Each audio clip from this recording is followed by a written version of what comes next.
The morning sun filtered through the tall windows of Frogmore Cottage, casting gentle shadows across Meghan's bedroom floor. She stood before her full-length mirror, her reflection staring back with a mixture of determination and uncertainty. The white shirt hanging in her closet seemed to mock her with its simplicity. Today was the women's Wimbledon final, and every choice she made would be scrutinized, analyzed, and dissected by millions around the world. Meghan's fingers traced the crisp cotton fabric of the shirt. It wasn't designer, wasn't expensive, but it felt right. After years of being told what to wear, how to stand, and even how to smile, she had learned to trust her instincts about the small rebellions that kept her sanity intact. The shirt represented something the press would never understand: authenticity in a world that demanded performance. Harry had left early for his morning run, a routine that helped him process the constant pressure they both faced. Their marriage had weathered storms that would have broken lesser bonds, but moments like these still required careful navigation. The Wimbledon final wasn't just a tennis match. It was another stage where their family drama would play out under the unforgiving glare of public scrutiny. As Meghan buttoned the shirt, she thought about her relationship with Kate. The press loved to pit them against each other, creating narratives of rivalry and jealousy that bore little resemblance to reality. The truth was more complicated and, in many ways, more painful. They were two women who had entered the same impossible situation from completely different backgrounds, and the weight of expectation had shaped their relationship in ways neither had anticipated. Kate had the advantage of time, years to slowly adjust to royal life before marriage, a support system that understood the rules, and a background that, while not royal, was at least familiar with British upper-class society. Meghan had been thrown into the deep end, expected to swim immediately, while the media documented every stroke, every struggle. Every moment she seemed to fall short of an impossible standard. The phone buzzed on her nightstand. A text from her mother, Doria, whose wisdom and grounding presence had become even more precious since moving to England. "Remember who you are, baby girl. They can't take that away from you." Meghan smiled, feeling some of the tension leave her shoulders. Her mother understood the cost of authenticity in a world that demanded conformity. Meghan's stylist had suggested several options for today's event: elegant dresses, carefully coordinated ensembles that would photograph well and signal appropriate respect for the royal family's presence at such occasions. But Meghan had learned that sometimes the most radical act was simply being yourself, especially when everyone expected you to be someone else. The shirt felt like armor, light but protective. She paired it with tailored trousers and minimal jewelry, a look that said she was here to enjoy tennis, not to compete in some imaginary fashion show. She knew the headlines would write themselves. Meghan's casual look raises eyebrows, or Duchess opts for simple style while Kate dazzles. The narrative was already written. She had simply chosen her role in it. Meanwhile, across London, Kate was undergoing her own morning ritual, though the atmosphere in Kensington Palace was markedly different. The green Dolce & Gabbana dress hung like a work of art in her dressing room, its £2,150 price tag a reminder of the investment required to maintain her public image. But for Kate, the cost wasn't just financial, it was emotional. Every public appearance required her to be on, to smile at just the right moments, to show interest without appearing overly enthusiastic, to be present but not overshadow the event itself. The green dress was beautiful, undeniably so, but it also felt like a costume for a character she had been playing for over a decade. Kate's relationship with fashion had evolved from necessity to strategy. Early in her relationship with William, she had learned that her clothing choices would be interpreted as messages about her intentions, her respect for tradition, and her understanding of her role. The press had taught her that there was no such thing as a casual outfit when you were dating and later married to a future king. The green dress represented everything she had learned about royal dressing. It was expensive enough to show respect for the occasion, conservative enough to avoid scandal, colorful enough to photograph well, and designer enough to reflect the monarchy's association with British luxury and craftsmanship.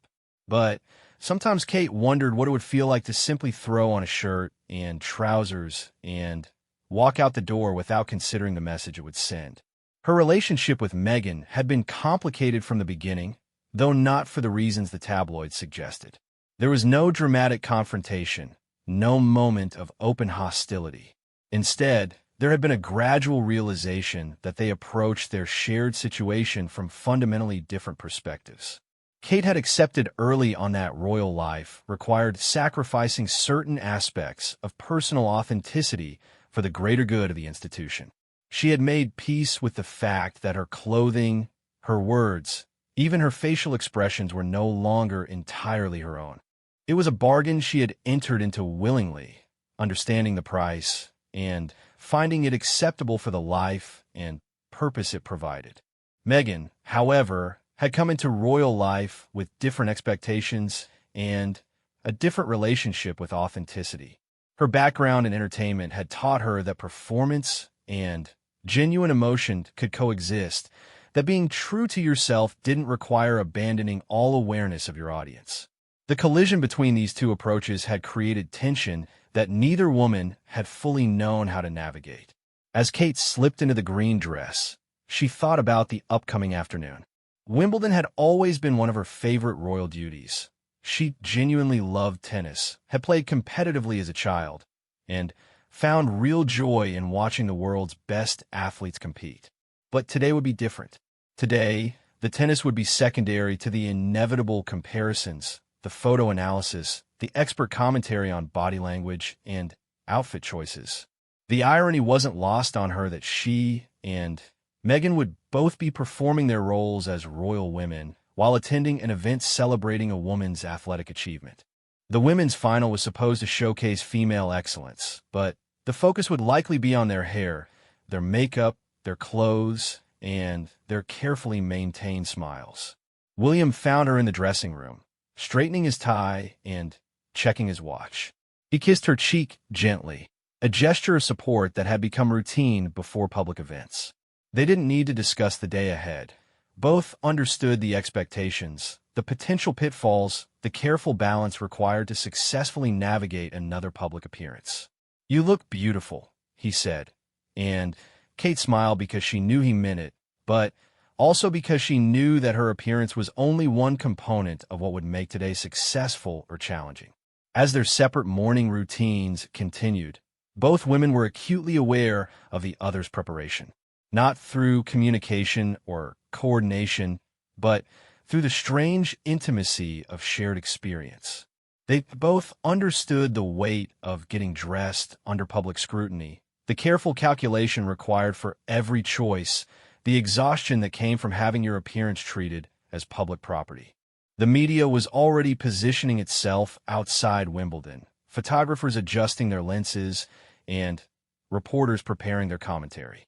The women's tennis final would be spectacular, featuring two athletes at the peak of their abilities competing for one of sport's most prestigious titles.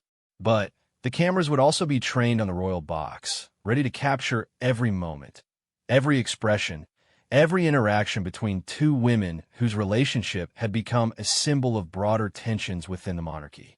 Meghan finished her coffee and checked her reflection one final time. The white shirt looked crisp, professional, and comfortable, exactly what she had intended. She wasn't trying to make a statement about fashion or status. She was simply trying to be present for an event she was genuinely excited to attend. Kate applied her final touches of makeup and slipped on her heels. The green dress photographed beautifully in natural light, and she knew it would translate well to the television cameras that would inevitably find her in the crowd. She had learned to dress not just for the moment, but for how that moment would be preserved and shared. As both women prepared to leave their respective homes, neither was thinking about tennis rankings or match predictions. Instead, they were mentally preparing for the performance that had become inseparable from their public lives. The delicate dance of appearing natural while being constantly observed, of showing genuine emotion while maintaining royal dignity, of being themselves while fulfilling roles that had been defined long before they entered the picture. The Wimbledon final would begin in a few hours, but for Meghan and Kate, the real competition had already started. Not against each other, but against the expectations, assumptions, and narratives that would attempt to define their presence there. In their different ways, both women were armoring themselves for another day of being royal in public, knowing that every choice they had made that morning would be interpreted as a statement about who they were and what they represented. The white shirt and the green dress would become symbols in tomorrow's headlines, but the women wearing them were thinking about much more complicated things: family relationships, personal authenticity, public duty, and the cost of living a life where even attending a tennis match required strategic planning. As they prepared to leave for Wimbledon, both women carried with them the weight of their different approaches to royal life, the unresolved tensions in their relationship, and the knowledge that today would be another test of their ability to maintain grace under the most intense public scrutiny. The black Range Rover carrying Meghan and Harry moved through London traffic with practiced efficiency, their security detail navigating the familiar route to Wimbledon. Meghan watched the city pass by through tinted windows, her mind drifting between anticipation for the tennis and anxiety about the inevitable media coverage. The white shirt she had chosen felt more significant now, a small act of defiance in a world where her clothing choices had become political statements. Harry sensed her tension and reached for her hand. Their fingers intertwined with the easy familiarity of two people who had learned to support each other through constant public scrutiny. He understood, perhaps better than anyone, the peculiar pressure of knowing that your every gesture would be analyzed and interpreted by millions of strangers. "Remember," he said quietly, "we're there to watch incredible tennis. Everything else is just noise." Meghan smiled at his optimism, even as she knew that their presence would generate its own storylines regardless of the quality of tennis they witnessed. The media had already begun speculating about what her appearance would mean, whether she and Kate would interact, what messages could be read into their outfit choices. The actual tennis, featuring two of the world's most talented athletes, had somehow become secondary to the royal family drama that sold newspapers and drove online engagement. As they approached Wimbledon, Meghan could see photographers already positioning themselves along the route. The familiar flutter of anxiety touched her stomach. Not fear, exactly, but the recognition that she was about to step onto a stage where every micro-expression would be scrutinized for meaning. She had learned to manage this feeling, to acknowledge it without letting it control her behavior, but it never entirely disappeared. The All England Club emerged before them, its traditional green and purple colors bright against the summer sky. Wimbledon represented something pure in British culture: tradition, excellence, and fair play wrapped in strawberries and cream and the sound of tennis balls hitting rackets. For a few hours, Meghan hoped to lose herself in that purity, to remember what it felt like to simply be a spectator enjoying world-class sport. Their car pulled into the secure entrance, and Meghan took a deep breath. The white shirt felt like the right choice now: comfortable, authentic, and unfussy. She wasn't trying to compete with anyone or make any grand statements. She was simply a woman who loved tennis, attending one of the sport's most prestigious events with her husband. Meanwhile, Kate's journey to Wimbledon had taken a different route, both literally and emotionally. As the patron of the All England Lawn Tennis and Croquet Club, her presence was not just expected but required. The green Dolce & Gabbana dress had been chosen specifically for its photogenic qualities and its nod to Wimbledon's traditional colors. Every aspect of her appearance had been carefully considered and approved. Kate's relationship with Wimbledon was genuinely warm. She had been attending the championship since childhood and had developed real friendships within the tennis community. But even these authentic connections had been complicated by her royal role. What had once been simple enjoyment of sport had become another form of public duty, another opportunity to represent the monarchy with grace and dignity. As her car approached the club, Kate felt the familiar shift into her public persona. Her posture straightened slightly, Her smile became more conscious, and her awareness of cameras and onlookers heightened. It was a transformation that had become second nature over the years, but it still required energy and attention. The green dress caught the light beautifully as she stepped from her car, and she could hear the subtle increase in camera activity that always accompanied her arrivals. The dress had cost more than many people earned in a month, a fact that would undoubtedly be mentioned in tomorrow's coverage, along with detailed analysis of the designer choice and what it signaled about her fashion evolution. Kate had mixed feelings about the intense focus on her clothing. She understood its importance. Royal fashion had economic implications, supporting British designers and influencing global trends. But sometimes she missed the simplicity of getting dressed without considering the broader message her choices would send to the world. As she walked toward the entrance, Kate's mind turned to the inevitable encounter with Meghan and Harry. Their relationship had been strained for months, though they maintained the appearance of family unity when necessary. The tensions weren't about personal animosity. Both women were too professional for open hostility, but about fundamentally different approaches to royal life and public duty. Kate had invested over a decade in learning the unwritten rules of royal behavior, the delicate balance between personal expression and institutional loyalty. She had gradually surrendered aspects of her independence in exchange for the stability and purpose that came with her role. Watching Meghan's struggles with the same system had been painful and complicated. Part of Kate admired Meghan's refusal to completely subsume her personality into royal requirements. There was something brave about maintaining your authentic voice in an institution that demanded conformity. But Kate also worried about the consequences for Meghan, for Harry, for the monarchy itself, and for the precedent it set for future generations. The tennis club's interior was buzzing with the energy that preceded major sporting events. Staff members moved with practiced efficiency, preparing for the afternoon's matches and the arrival of distinguished guests. Kate was greeted with warmth and genuine affection by club officials who had known her for years and appreciated her authentic enthusiasm for tennis.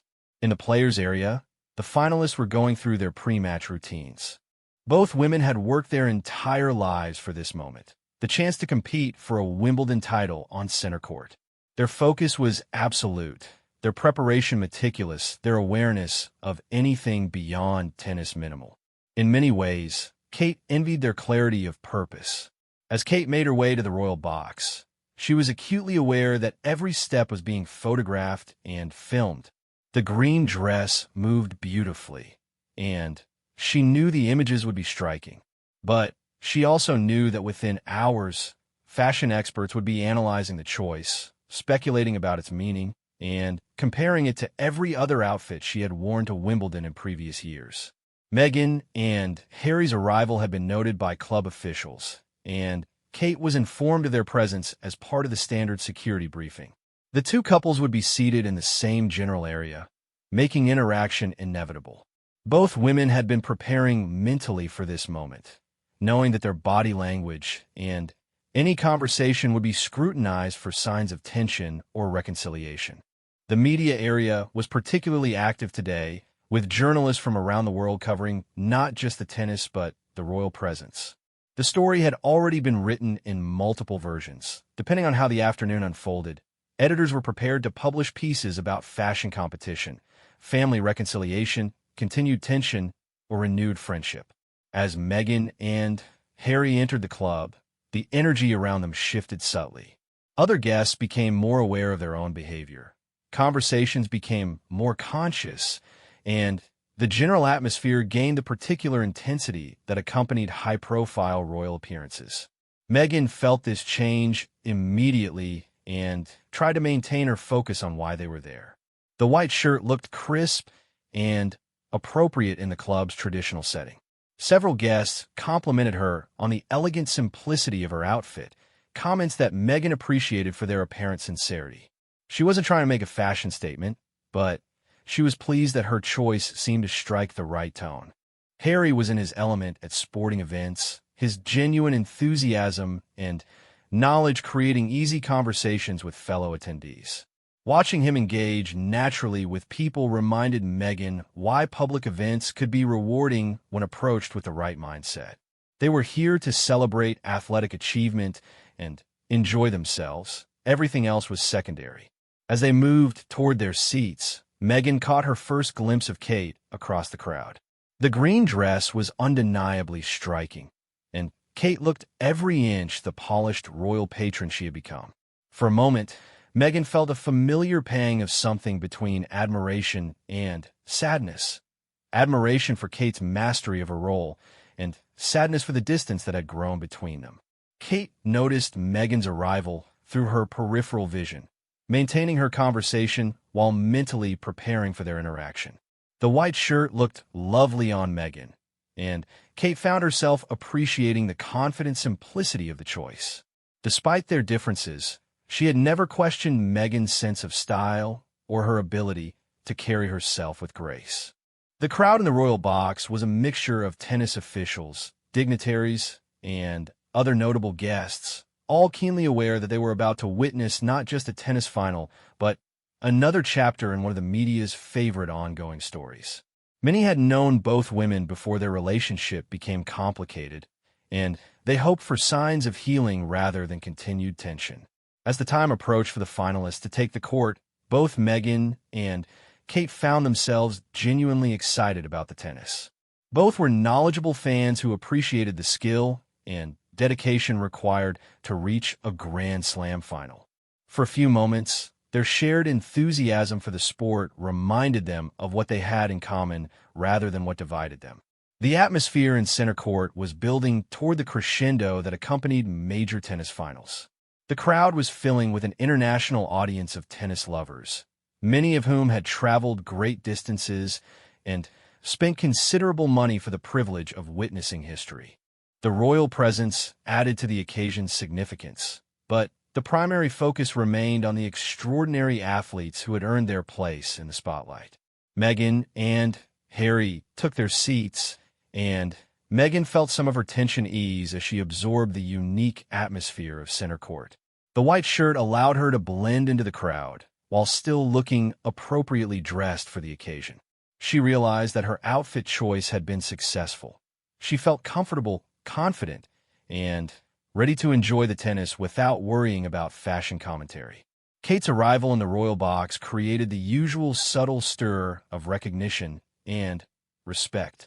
The green dress photographed beautifully against the traditional backdrop of center court, and she knew the images would be used in coverage around the world. More importantly, she felt prepared to fulfill her role as patron while genuinely enjoying the sport she loved. The two couples were now in the same physical space, separated by only a few seats and years of complicated history. Both women were acutely aware of the other's presence, but both were also committed to focusing on the tennis and maintaining the dignity that their positions required. The real test of the afternoon was just beginning. Center court fell into that particular hush that preceded great sporting moments as the two finalists emerged from the tunnel. The crowd rose as one, applauding two women who had dedicated their lives to reaching this pinnacle of tennis achievement. For Meghan, watching these athletes reminded her of her own dreams and ambitions before royal life had redefined her purpose and possibilities. The white shirt felt perfect now, allowing her to blend into the crowd of tennis enthusiasts rather than standing out as a royal spectacle. She had learned to appreciate these moments when her presence could support the actual purpose of an event rather than becoming the story itself. Today was about celebrating athletic excellence, and she was genuinely excited to witness it. Harry leaned over to share a comment about one of the players' previous matches, and Meghan appreciated his effort to keep their focus on the tennis. His understanding of her need for normalcy, even in highly public settings, was one of the things that had drawn them together and sustained them through difficult periods. As the players began their warm-up, Meghan allowed herself to study the crowd. Center court contained a mixture of tennis legends, celebrities, officials, and fans who had won the ticket lottery. The diversity of the audience reminded her why she loved sporting events. They brought together people from different backgrounds, united by appreciation for human achievement and competition.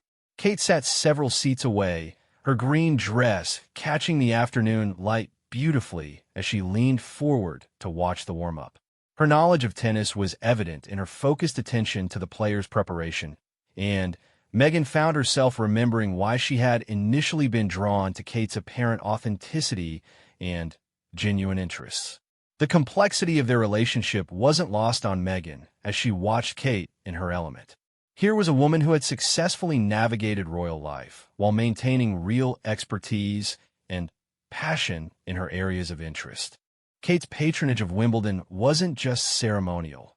She genuinely understood tennis and had developed meaningful relationships within the sport.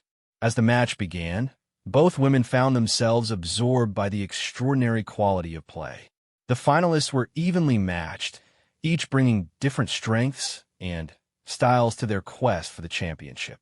The first set was a showcase of power, precision, and mental toughness that reminded everyone present why professional tennis at this level was considered one of sport's most demanding challenges. Meghan watched with the appreciation of someone who understood athletic pressure, having performed under scrutiny herself during her acting career. The mental strength required to maintain focus while playing in front of 15,000 people, with millions more watching worldwide, was something she could relate to in unexpected ways. The crowd's energy was infectious, and Meghan found herself genuinely enjoying the experience without the constant awareness of being watched that usually accompanied her public appearances. The white shirt had been the right choice. Comfortable enough for genuine engagement with the match, appropriate for the setting, and unremarkable enough to let her focus on why she was there. Kate's understanding of tennis strategy was evident in her reactions to key points and her subtle nods of appreciation for particularly skillful shots. As patron of the All England Club, she had access to players and coaches that had deepened her knowledge beyond casual fandom. Watching her genuine expertise in action, Meghan remembered why their early interactions had been promising. During the changeover between games, the cameras inevitably found the royal box, and both women became conscious of their public roles again. Kate's smile was warm and natural as she applauded the players, her comfort in this setting evident. Meghan maintained her focus on the court while being aware that their every reaction was being recorded and would likely be analyzed for signs of their relationship's current state. The second set proved even more compelling than the first, with both players raising their level and producing shots that drew gasps and applause from the knowledgeable center court crowd.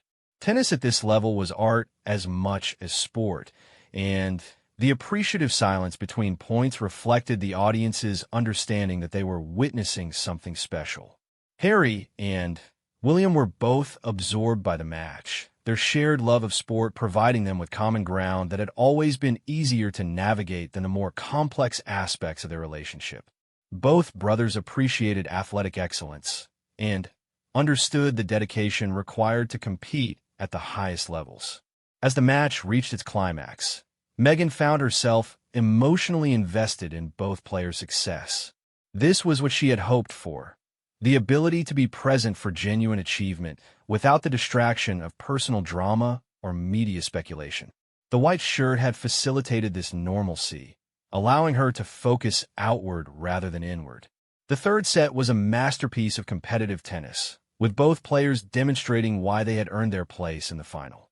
The quality of play drew standing ovations from the crowd, including genuine enthusiasm from both royal women who appreciated what they were witnessing. Kate's knowledge of the players' histories and playing styles enriched her viewing experience, and she found herself caught up in the drama despite having attended countless tennis matches over the years. This was why she loved her patronage of Wimbledon. The combination of tradition, excellence, and genuine sporting achievement. As match point approached, the tension in center court became almost unbearable. Both players had given everything to reach this moment, and the crowd was fully invested in the outcome. The silence between serves was complete, broken only by the sounds of the match itself. When the final point was played and the champion was decided, center court erupted in appreciation for both players. The quality of the match had been exceptional, and the crowd's standing ovation reflected genuine admiration for what they had witnessed. Both royal women joined the applause enthusiastically, their appreciation for athletic achievement temporarily overriding any personal considerations. The trophy presentation ceremony was conducted with Wimbledon's traditional dignity, and both Kate and Meghan found themselves moved by the emotion of the moment. Watching the champion receive her trophy was a reminder of why sporting achievements mattered. They represented the pursuit of excellence and the realization of dreams through dedication and perseverance. As the ceremony concluded and the crowd began to disperse, both women became conscious again of their inevitable interaction. They had been in the same space for over 2 hours, and protocol required some form of acknowledgement. The cameras were still rolling, and their exchange would be scrutinized for meaning regardless of its content. Kate approached first, her diplomatic training guiding her toward a conversation that would appear natural while avoiding any topics that might create difficulty. The green dress had served its purpose beautifully, photographing well and reflecting appropriate respect for the occasion. "Wonderful match," Kate said warmly, and Meghan nodded in agreement. Both players were extraordinary. It's matches like this that remind you why tennis is such a compelling sport. Meghan appreciated Kate's choice to focus on their shared appreciation for what they had just witnessed, rather than attempting to navigate more personal topics. Absolutely incredible. The level of play in that third set was something special. Their conversation continued for several minutes, centered on the tennis and their observations about the players' performances. Both women were skilled at maintaining appropriate public interactions while managing more complex private feelings. Harry and William joined the conversation, and the four of them managed a few minutes of genuinely pleasant discussion about sport and the afternoon's entertainment. Photographers captured their interaction from multiple angles, and both women were aware that these images would be analyzed extensively. But for a few moments, they had managed to find common ground in their shared appreciation for athletic achievement and their mutual understanding of performing grace under public scrutiny. As they prepared to leave center court, both women felt that the afternoon had been successful in its primary purpose. They had witnessed extraordinary tennis, supported an important sporting event, and managed their public responsibilities with appropriate dignity. The white shirt and the green dress had served their purposes, but more importantly, both women had remembered why public appearances could be rewarding when approached with the right focus. The drive back through London would provide time to process the afternoon's events and prepare for tomorrow's inevitable media coverage. But for now, both women could appreciate that they had been present for something genuine and worthwhile, regardless of how their presence would be interpreted by others. The tennis had been magnificent, and that ultimately was what mattered most. Everything else was commentary, important for their roles, but secondary to the authentic achievement they had been privileged to witness. As center court emptied and the Wimbledon grounds began to quiet, both women carried with them the memory of an afternoon when sport had provided both escape from and perspective on their more complicated public lives. The evening light filtered through the windows of Frogmore Cottage as Meghan settled into her favorite chair with a cup of tea, finally able to remove the white shirt that had served as both armor and statement throughout the day. The afternoon at Wimbledon felt like a lifetime ago, though only a few hours had passed since she and Harry had returned home. The tennis had been spectacular, exactly the kind of pure sporting achievement that reminded her why she had always loved athletics. But as she reflected on the day, Meghan found herself thinking less about the match itself and more about the complex dance she and Kate had performed in public, two women trying to navigate genuine appreciation for sport while managing the weight of their complicated relationship. Harry was on the phone with his security team, discussing tomorrow's schedule and reviewing the day's events from a logistical perspective. His ability to compartmentalize the public and private aspects of their lives had been crucial to their survival as a couple, and Meghan appreciated his skill at protecting their personal space, even when their public roles demanded constant attention. The white shirt hung in her closet now, looking innocuous and simple. But Meghan knew it would be dissected in tomorrow's fashion coverage, analyzed for hidden meanings, and compared endlessly to Kate's designer dress. She had made peace with this reality, understanding that her clothing choices would always carry weight beyond their practical purpose. What surprised her was how little she cared about the inevitable comparisons. The afternoon had reminded her that her value didn't depend on winning some imaginary fashion competition or proving anything about her approach to royal life. She had been present, engaged, and authentic, and that felt like enough. Her phone buzzed with messages from friends who had watched the coverage, some commenting on the tennis, and others noting how relaxed and happy she had looked. These personal connections reminded Meghan that beyond the media analysis and public speculation, there were people who knew her as herself rather than as a character in an ongoing royal drama. One message particularly touched her, from a young woman who wrote about how seeing Meghan's confidence in simple clothing had encouraged her own journey toward authentic self-expression. These moments of genuine connection were what made the public scrutiny worthwhile, reminding Meghan that visibility could create positive impact even when it felt burdensome. Meanwhile, across London, Kate was engaged in her own process of reflection as she changed out of the green Dolce & Gabbana dress. The garment had served its purpose beautifully, photographing well and conveying appropriate respect for the occasion. But as she hung it carefully in her dressing room, Kate found herself thinking about the afternoon's deeper implications. Her interaction with Meghan had been cordial and appropriate, centered on their shared appreciation for the tennis they had witnessed. But Kate was aware that they had only managed to scratch the surface of their more complex feelings about each other and their respective approaches to royal life. William found her in the dressing room, loosening his tie after his own day of public duties. Their debrief of royal events had become routine over the years, a way of processing the public performance while reconnecting with their private relationship.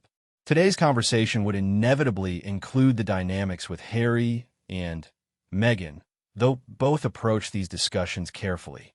The tennis was exceptional, William began, focusing on the positive aspects of the afternoon.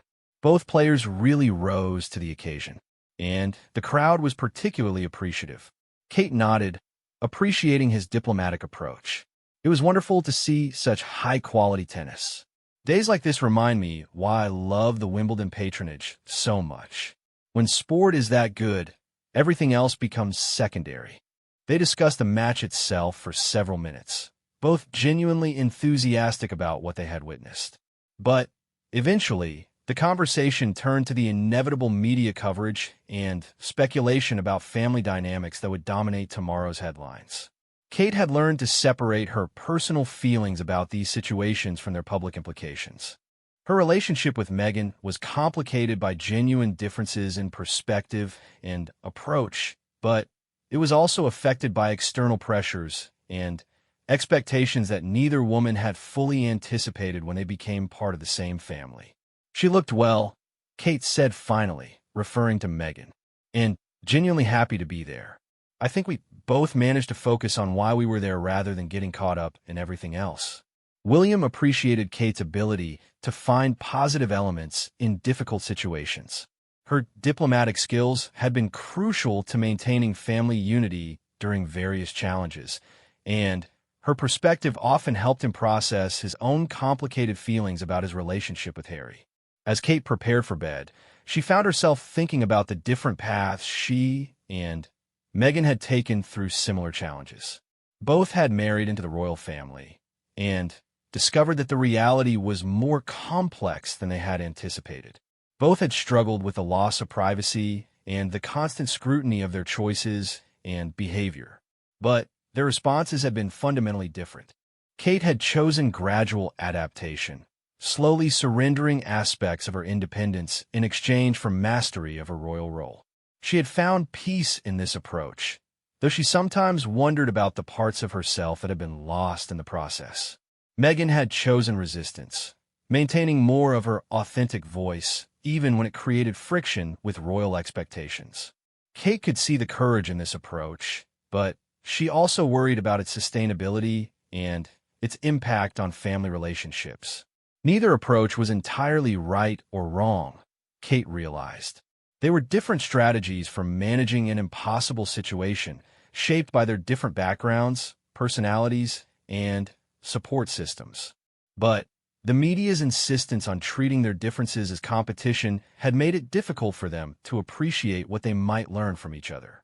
The green dress had been beautiful and appropriate, but Kate found herself wondering what it would feel like to show up to a major public event in a simple shirt and trousers. Not because she disapproved of her own choices, but because she was curious about the freedom Meghan seemed to find in refusing to play the fashion game entirely.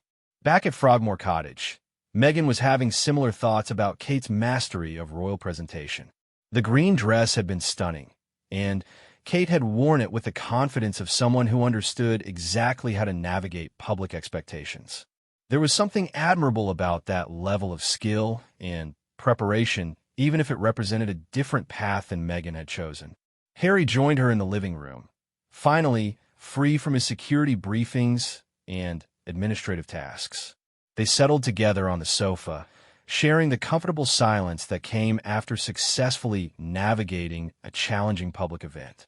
Both were exhausted by the constant awareness required for royal appearances, but both were also satisfied with how they had handled the afternoon. "Good day," Harry said simply, and Meghan smiled at his ability to summarize complex situations with understatement. It had been a good day. They had witnessed great tennis, fulfilled their public duties with dignity, and managed their family relationships with appropriate grace. The media coverage would begin appearing within hours, and both couples knew that their clothing choices, body language, and brief interaction would be analyzed extensively. But tonight, they could focus on their private relationships and personal reflections rather than their public performance. As Meghan prepared for bed, she thought about the young woman's message about finding courage in authentic self-expression. This reminded her why the scrutiny and speculation were worth enduring. The possibility that her visibility might encourage others to embrace their own authenticity, even in challenging circumstances. The white shirt had been perfect for today because it had allowed her to be present and engaged without distraction. Tomorrow would bring new choices and new challenges, but tonight she felt confident in her approach to royal life and her commitment to remaining true to herself while fulfilling her public responsibilities. Kate's reflections were similarly focused on balance and authenticity. The green dress had served its purpose, but more importantly, she had managed to enjoy the tennis while maintaining appropriate royal presence. Her approach to royal life required different trade-offs than Meghan's, but it provided its own satisfactions and opportunities for positive impact. Both women understood that their relationship would continue to be complicated, shaped by genuine differences in perspective as well as external pressures beyond their control. But the afternoon had reminded them that they shared more than they disagreed about: love for their husbands, commitment to meaningful work, and appreciation for excellence in its various forms. The Wimbledon final had provided a brief respite from their more complex dynamics, allowing them to focus on something they both genuinely enjoyed. Tomorrow would bring new challenges and continue the ongoing negotiation of their roles within the royal family. But tonight, both women could appreciate that they had witnessed something beautiful and had conducted themselves with dignity in the process.